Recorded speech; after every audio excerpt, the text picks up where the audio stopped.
کہتے ہیں نہیں ہمارا بنیادی عقیدہ نہیں ہے، آپ بنیادی عقیدہ نہ کہا کریں. بھائی بنیادی عقیدہ وہ ہوتا ہے جس کا آپ دفاع کرتے ہیں.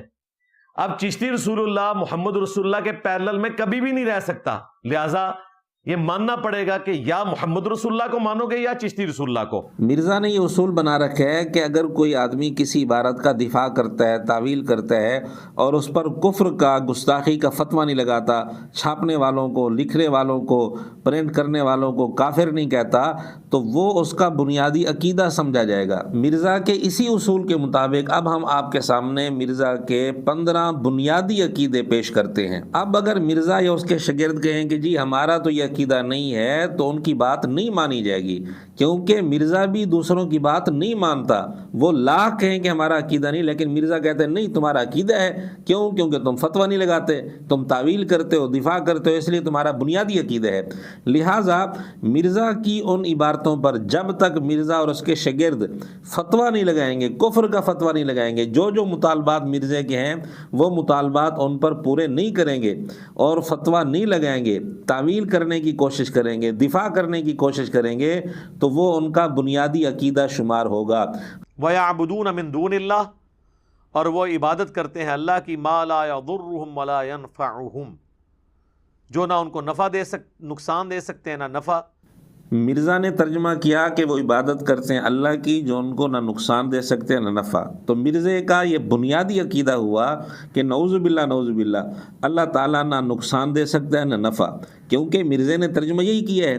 اب دفاع نہیں کرنا، تعویل نہیں کرنی، سلپ آف ٹنگ وغیرہ نہیں کہنا. ویسے بھی مرزا کہتا ہے کہ میں ہر ویڈیو خود اچھی طرح چیک کر کے اپلوڈ کرتا ہوں، تو یہ سلپ آف ٹنگ وغیرہ، یہ تعویلیں نہیں کرنی، دفاع نہیں کرنا، سیدھا سیدھا فتویٰ چاہیے ہمیں. اور فتویٰ بھی مرزے کے انداز میں چاہیے کہ جس نے کہا وہ بھی کافر، اور جس نے ویڈیو اپلوڈ کی وہ بھی کافر، جس نے ویڈیو شیئر کی وہ بھی کافر. اور مرزے کے انداز میں ہمیں یہ بھی فتویٰ چاہیے کہ مرزے نے اس ویڈیو سے جو کچھ کمایا وہ حرام کمایا. اور یہ ساری گفتگو ہم مرزا کے اصول کے مطابق کر رہے ہیں، کیونکہ یہ سارے اصول مرزے نے خود کھڑے کیے ہوئے ہیں. ایون بدھسٹ کے اندر صوفیاء موجود ہے، ہندوؤں میں موجود ہے. رہبانیت، مسٹسزم ایک الگ سے ایک سسٹم ہے، اور اسلام کی بدقسمتی کہ یہ اسلام میں بھی موجود ہے.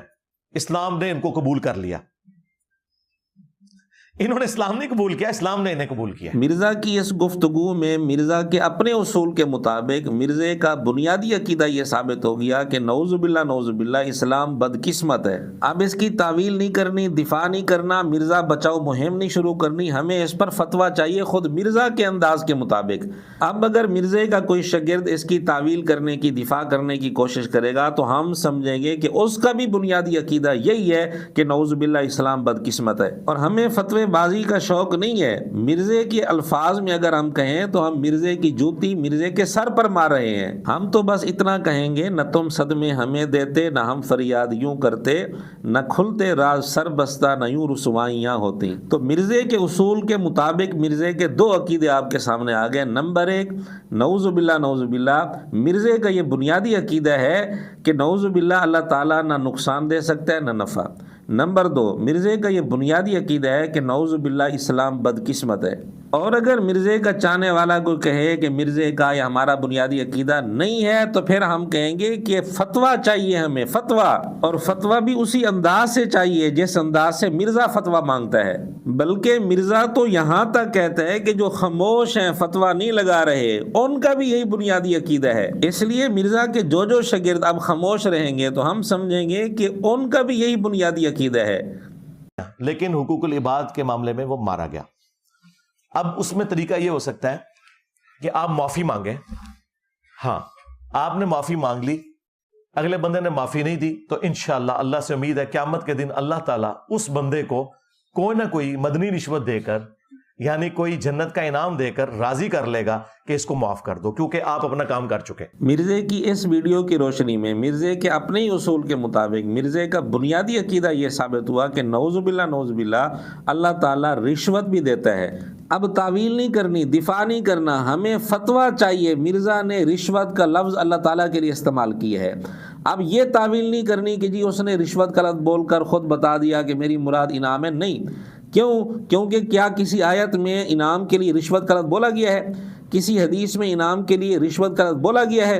بھی اگر انعام کی بات کرنی تھی تو مرزا انعام کا لفظ بولتا، رشوت کا لفظ بولتا ہی نہ۔ مرزا نے رشوت کا لفظ اللہ تعالیٰ کے لیے کیوں بولا ہے؟ تو مرزے کا اب یہ بنیادی عقیدہ ہوگا، جب تک فتویٰ نہیں آ جاتا اس پر مرزا اور اس کے شاگردوں کی طرف سے، اس وقت تک ہم سمجھیں گے کہ مرزے کا یہ بنیادی عقیدہ ہے کہ نعوذ باللہ اللہ تعالیٰ رشوت بھی دیتا ہے۔ ہم پھر کہہ دیں کہ ہماری یہ ساری گفتگو خود مرزا کے اپنے اصول کے مطابق ہے، ہمیں کوئی شوق نہیں فتوی بازی کا، لیکن جو انداز مرزا نے رکھا ہے ہم نے اسی انداز کو مرزے پر ہی فٹ کر دیا ہے۔ اگر یہی عبارت کسی کتاب میں ہوتی اور مرزے نے اس کا رد کرنا ہوتا تو مرزے کا کیا انداز ہوتا وہ بھی آپ کو معلوم ہے۔ مرزے نے اچھل اچھل کر سوالات اٹھانے تھے، کوئی آیت دکھاؤ، کوئی حدیث دکھاؤ، کیا کسی صحابی نے یہ لفظ بولا، وغیرہ وغیرہ، اس قسم کی باتیں مرزا اچھل اچھل کر کرتا کہ یہ اللہ تعالیٰ کی انہوں نے توہین کر دی، اللہ کی شان میں گستاخی کر دی، یہ کتاب جو چھاپ رہے ہیں حرام کی کمائیاں کھا رہے ہیں، اس قسم کی باتیں کرتا۔ اب چونکہ مرزا نے خود جملہ بولا ہے، اب مرزا کے شاگرد اس پر کوئی بات نہیں کریں گے، تعویل کریں گے، دفاع کریں گے۔ کاش مرزا یہ انداز اختیار نہ کرتا تو اپنے بچھائے ہوئے جال میں خود نہ پھنستا۔ بہرحال ابھی آپ کے سامنے 3 بنیادی عقیدے خود مرزا کے اصول کے مطابق مرزے کی ویڈیو سے ہم نے آپ کے سامنے پیش کیے ہیں، انشاءاللہ یہ سلسلہ جاری رہے گا۔